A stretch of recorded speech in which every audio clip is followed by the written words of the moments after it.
months ago, Artistro sent me their travel set of paints and some paint pens to try.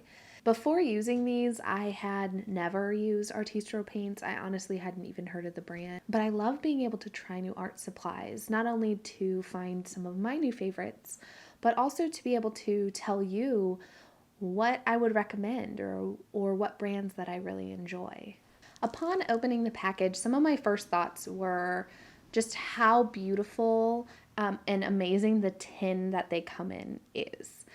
I was very impressed by this. They obviously put a lot of time and energy into the way that their product was packaged, and I really appreciated that. Not only do metal tins travel well, and this is the travel set, but they also just make it a more pleasant experience. I also liked how they came as a complete set. One thing that I struggled with through this is it did not come with any kind of palette. So you have nothing to mix your colors on unless you bring that yourself. And I guess the thought is there's 48 colors. You're not really mixing colors. But when I traveled with them, I ended up having to take a plate with me to mix my colors on. So I just wish that they had included something in the tin, but this is definitely something you could work around. I can't really speak on the quality of the water brush because I don't use them. I don't like not being able to control the water myself, but it does seem like it's a pretty nice brush. One of the first things that I did is fill in the sample sheet. It comes with a pre-printed sheet that has the colors, names, and numbers, and I think that this was a really amazing idea. I just wish that it matched up with the paint on the actual palette. They spread them out differently than they are on the palette, so you can't refer to it directly. I found that I had to refer to the colors, and then I had to refer to the plastic covering, and then I could go to the palette, if that makes sense. So I just wish that they had been the smaller boxes, but in order so that it matched the palette itself. I think that would have been more usable, but that doesn't mean that that's not something I could create myself. And I love the idea of being able to at least have something with like references to the names and colors. I also really love this plastic cover for the paint colors that protects the paper above it so that you don't end up with like wet paint, splashing on your paper, because they have that the cut paper set. But it's also a good reference to know which colors are which. I wanted to make sure I was thoroughly trying the product, so I figured what better way to try a travel set of paints than to take it to a coffee shop.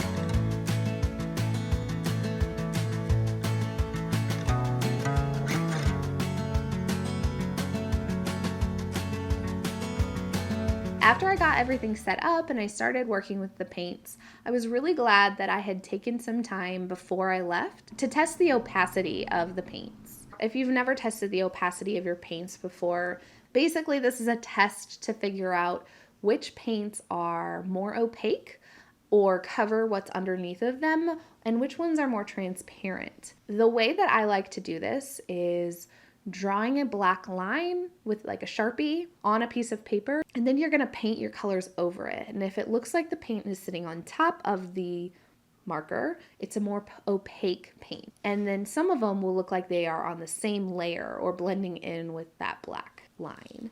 I talk all about this in my watercolor basics course and go more in depth about that, but that is something that I tested with these paints because I wanted to figure out which ones are more opaque. And most of the top line, the yellows and the reds and the oranges, those were pretty opaque. Some of the greens were really opaque. And then most of the blues and purples and things like that were not. This is pretty typical of other watercolors I've tried as well. But it was really good to be able to reference that or have that in mind while I worked on the painting.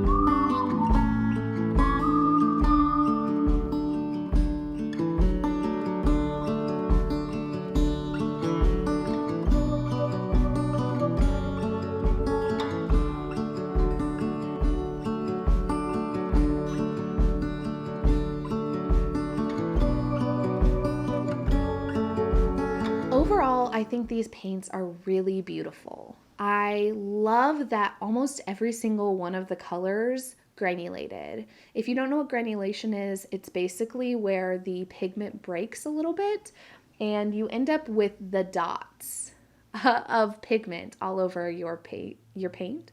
Some people love this, some people do not love this. I personally am a huge fan of granulation, and so that was something I really loved about the paints themselves. I also felt like the colors were very rich and beautiful.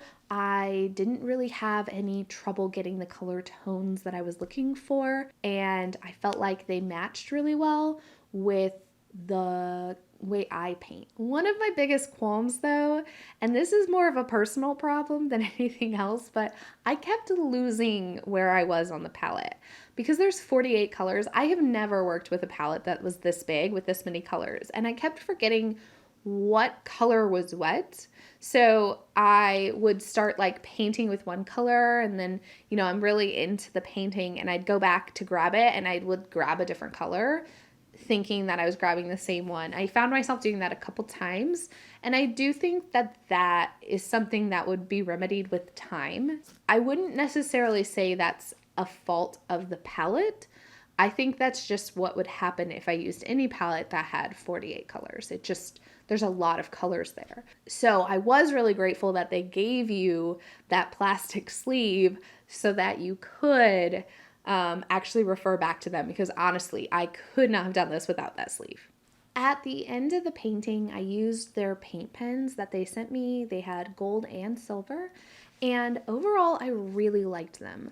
The gold paint is a little bit more on the green side rather than the yellow side, and I tend to prefer a warmer gold than a greener gold, if that makes sense. It's more of an antique gold than, you know, a warm, rich gold. But overall, I felt like the gold was very beautiful, and I've used it several times in my journal as well. It doesn't bleed through the paper or anything like that, which is nice. And then the silver was very vibrant and white almost. I really liked the silver a lot too. So let's talk a little bit about price. The palette that I chose is offered on Amazon for $27.99. So it's pretty middle grade as far as price goes, and I feel like you get a lot of value for that cost. Not only is the tin stunning and great, but it does come with a lot of extra pieces, and the paints themselves are really beautiful. And I do feel like for the price, it is a pretty good deal. As for the paint pens, those are $13.99 for 6, which is 3 gold and 3 silver. So it is a pretty good deal. That makes them a little bit more than $2 a pen. So for that price, I think it's really good.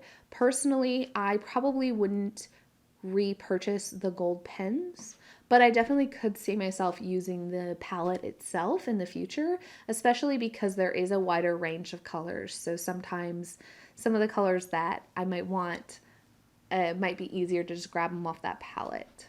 Would I recommend Artistro paints for you? Absolutely. I think that they're great. I think that they are really beautiful paints, and I loved the way that they used. They were vibrant and they were very easy to use. They reactivated really well, and so absolutely I would recommend them. If you would like to try Artistro paints, you can use my code on Amazon, Sleepy Pine, and you can take 10% off. I will put here on the screen what countries this is available in. It will give you 10% off of any items in their shop, and they have more than just what I use. They have watercolor palettes and paint pens. I think they have a lot of different kinds of paint pens, so it's definitely worth taking a look at their shop and giving them a try. Thank you so much for joining me, and I'll see you again next time.